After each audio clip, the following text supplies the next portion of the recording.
काल बरं वाटत नव्हतं म्हणून डॉक्टरकडे गेली तर डॉक्टरांनी ना एवढ्या साऱ्या गोळ्या दिल्या. आता बरं वाटत नाही म्हटल्यावर गोळ्या तर खाल्ल्याच पाहिजे.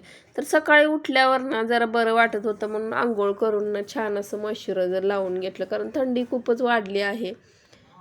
खिडकी उघडायला गेली तर एवढी थंड हवा येत होती ना, म्हटलं आपल्याला आधीच बरं वाटत नाही, आपण साधं पाणी न पिताना गरम करूनच पाणी प्यावं. म्हणून मी गरम पाणी पिऊन घेतलं आणि अंशूचं स्कूलचं टायमिंग होत आलेलं त्याच्यामुळे त्यालाही उठवलं आणि छान अशी त्याला अंघोळ वगैरे घातली आणि त्याला तयार केलं.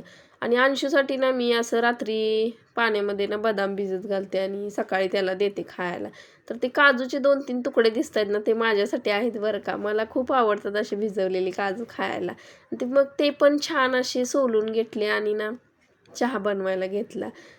तर अंशूसाठी ग्लासामध्ये दूध घेतलं आणि त्याच्यामध्ये ना पिडियाश्युअरची पावडर टाकली. असे चॉकलेट्स पावडर वगैरे दुधामध्ये टाकले ना मुलं आवडीनं दूध पितात.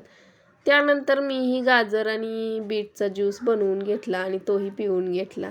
रात्रीचा भात एवढा उरला होता, म्हटलं आता नाश्त्यानं बनवताना हा भात फ्राय करून घ्यावा म्हणून तोही फ्राय करून घेतला आणि नंतर आहोंच्या टिफिनची गडबड सुरू झाली. चपात्या बनवायला घेतल्या, भाजी बनवताना व्हिडिओ काही शूट केला नाही कारण खूपच घाई चालली होती माझी. या दोघांचं आवरून ना ह्यांना आधी घालवलं, बाकी सगळी कामं आवरून घेतली आणि छान अशी देवपूजा केली. चला भेटू नेक्स्ट ब्लॉगमध्ये.